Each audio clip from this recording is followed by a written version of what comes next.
Gloire au Seigneur, j'ai vraiment envie de chanter ce jour. Dieu est fidèle, je le crois.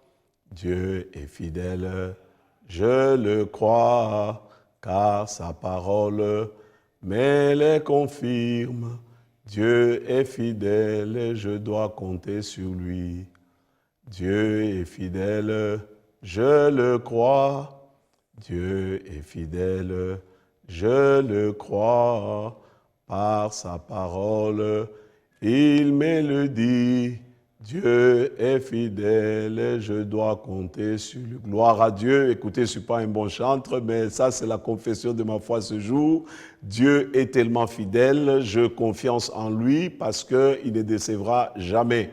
Nous sommes dans les livres de la Genèse au chapitre 1er où nous sommes en train de découvrir que Dieu est un Dieu de but, il est un Dieu de progression, il est un Dieu de progrès, il est un Dieu d'épanouissement, il est un Dieu, n'est-ce pas, de personnalité, il est un Dieu, bref, il est un Dieu qui fait beaucoup de choses pour l'homme, pour nous tous, parce qu'il est un Dieu parfait.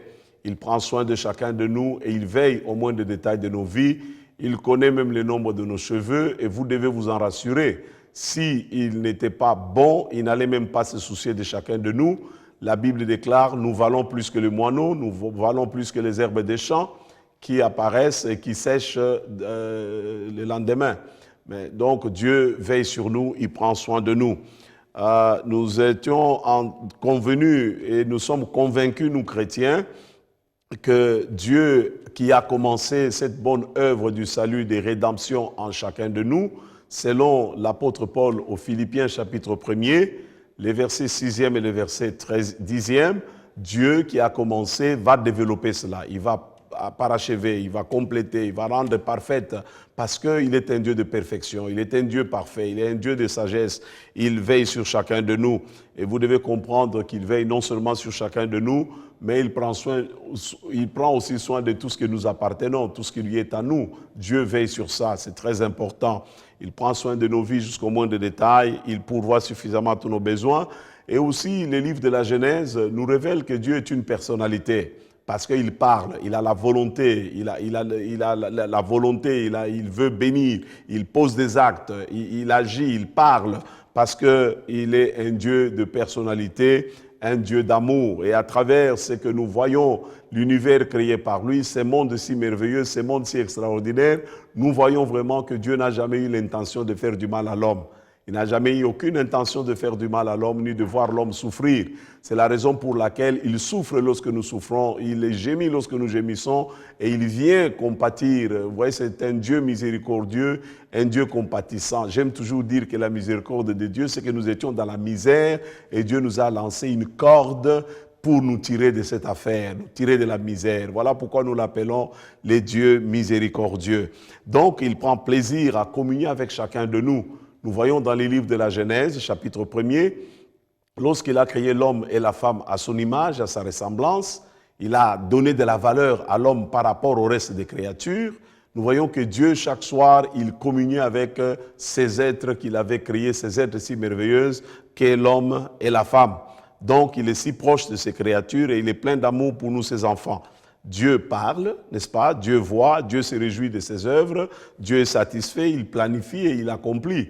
Et vous devez savoir que la Bible dit les pas de juste sont ordonnés par Dieu, organisés par Dieu, planifiés. Nous devons lui faire vraiment confiance, papa. Il connaît notre avenir, il connaît où nous allons, il connaît mieux que quiconque. Parfois, vous vous fiez à votre GPS, vous vous fiez à vos amis, vous vous fiez à vos parents, mais vous savez, ce sont des hommes. Les amis peuvent disparaître. Vous savez, il y a des gens qui disaient « Oui, toi, je t'aime jusqu'à la mort. » Mais la mort est arrivée, mais monsieur est parti, ou madame est partie. Mais Dieu, lui, il nous aime jusqu'à l'infini. Comme on dit, il nous aime toujours. Il ne nous cessera jamais de nous aimer. Et son amour est si grand, si profond, si vaste, si extraordinaire. Et c'est Dieu-là, quand il nous a créés, il a voulu que nous puissions, n'est-ce pas, avoir beaucoup de valeurs par rapport au reste de la créature. Ça parle de la dignité de l'homme. C'est pourquoi la Bible déclare, tu ne peux pas haïr l'homme créé à l'image de Dieu. Parce que cet homme-là, c'est le reflet de Dieu. C'est comme vous regardez dans le miroir, et les miroirs vous reflètent votre visage. Vous ne pouvez pas haïr ce visage-là. Nous devons nous aimer les uns les autres. Nous devons vivre dans l'acceptation les uns les autres. Genèse chapitre 1, le verset 26, Dieu a créé l'homme et la femme et tout ça, et vous connaissez, le Saint-Esprit s'est mouvé au commencement, et maintenant quand le Saint-Esprit, Dieu parle, il a créé l'homme, la Bible déclare, l'Éternel a soufflé dans les narines de l'homme qui est devenu une âme vivante. Et vous lisez dans Jean chapitre 1er, la parole ou le logos qui fut au commencement avec Dieu, et cette parole n'est autre que notre bien-aimé Seigneur, Jésus le Christ. C'est très important. J'aime Jésus. Il est adorable, il est admirable, il est incomparable, il est insondable, il est impénétrable. C'est Jésus que nous adorons, lui l'étoile brillante du matin. Nous devons l'aimer davantage parce que c'est par lui et par lui que nous sommes devenus enfants de Dieu. La parole déclare aux origines, avant que rien n'existe, les fils, expression de Dieu, étaient là. Il était face à face avec Dieu, étant lui-même Dieu. De toute éternité, donc, il était là, face à face avec Dieu. Tout ce qui existe a été créé par lui. Absolument rien n'a pris naissance sans lui. L'apôtre Paul confirme cette même vérité biblique qu'au commencement, Dieu créa. Et le Dieu à qui nous avons affaire est un Dieu triunitaire. Je vous ai dit que l'origine de toutes les doctrines bibliques, de toutes les doctrines chrétiennes, se trouve dans les livres de la Genèse. La sémence est là, c'est la racine, c'est la base de tout, c'est l'origine de toutes choses. Colossiens chapitre 1er, Paul confirme cette vérité au verset 15. Ses fils, il parle de Jésus. Il est l'image du Dieu que nul ne peut voir, que nul ne voit. Donc, il est le premier-né de toute création. Il a la primauté sur toute créature. En lui, c'est-à-dire en Jésus-Christ, tout fut créé dans les cieux et sur la terre. Vous comprenez, bien-aimés, pourquoi nous devons aimer Jésus? Pourquoi nous devons réellement être attachés à Jésus?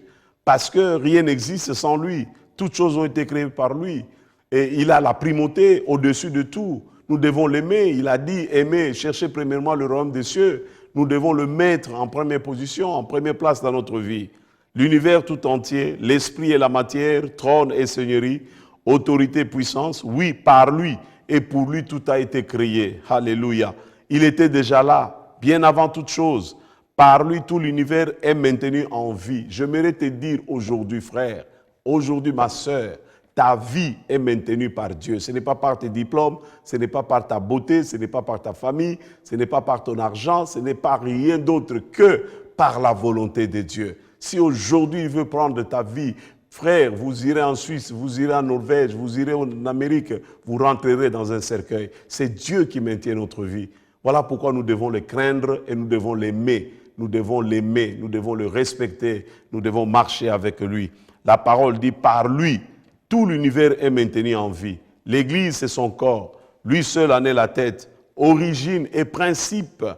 Il est le premier-né, ressuscité des morts. C'est en lui que commence une autre humanité. Quelle grâce! La Bible dit, si quelqu'un est en Christ, il devient une nouvelle créature, il devient une nouvelle personne. Les caractères ont changé, les comportements ont changé, les habitudes ont changé, la manière de parler a changé, les comportements changent. Ça, c'est possible. Tu sais, tu es là, tu n'arrives pas à comprendre pourquoi tu es impoli, tu es méchant, tu es fou, tu es impur, tu es impudique, tu es alcoolique, tu es homosexuel, tu es pervers, tu n'arrives pas à comprendre. C'est à cause de la nature du péché. Mais si tu viens à Jésus-Christ aujourd'hui, il va changer, il va te donner une nouvelle nature. Sa nature sera en toi, sa vie viendra en toi, de sorte que tu diras, comme l'apôtre Paul, ce n'est plus moi qui vis, mais c'est Christ qui vit en moi. Et la Bible a raison de dire, si quelqu'un entre en communion vivante, réelle avec Jésus-Christ, il devient une nouvelle créature. Les choses anciennes sont passées,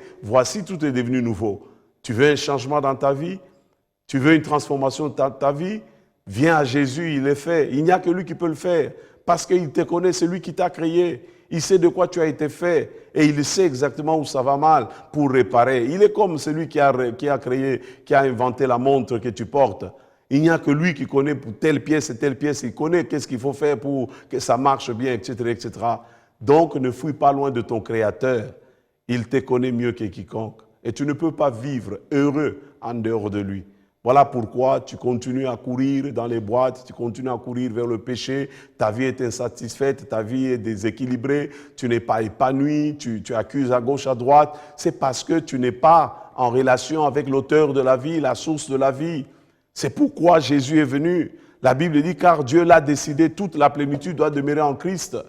Donc c'est très important que vous puissiez donner votre vie à Jésus-Christ, au nom de qui et pour le nom duquel je vous prêche aujourd'hui, et nous avons cette classe des vainqueurs. Donc, dans ce texte de Genèse, le nom de Dieu, Elohim, qui veut dire un Dieu, donc la pluralité de Dieu. Dieu est un Dieu personnel, il est aussi un Dieu, n'est-ce pas, de nous tous. C'est lui qui existe par lui-même, c'est notre Dieu. Il est le Dieu incréé, il est le Dieu qui n'a ni commencement ni fin. Mais tout ce qui a été créé a un commencement et une fin, qui est le Dieu Adonai, notre Seigneur, les Kurios, les Seigneurs des Seigneurs, Jésus de Nazareth, devant qui tout genou doit fléchir, dans le ciel et sur la terre, et toute langue doit confesser que lui seul, Jésus, est le Seigneur, l'admirable et l'adorable. Que le Seigneur vous bénisse. Très bonne journée chez vous. Amen.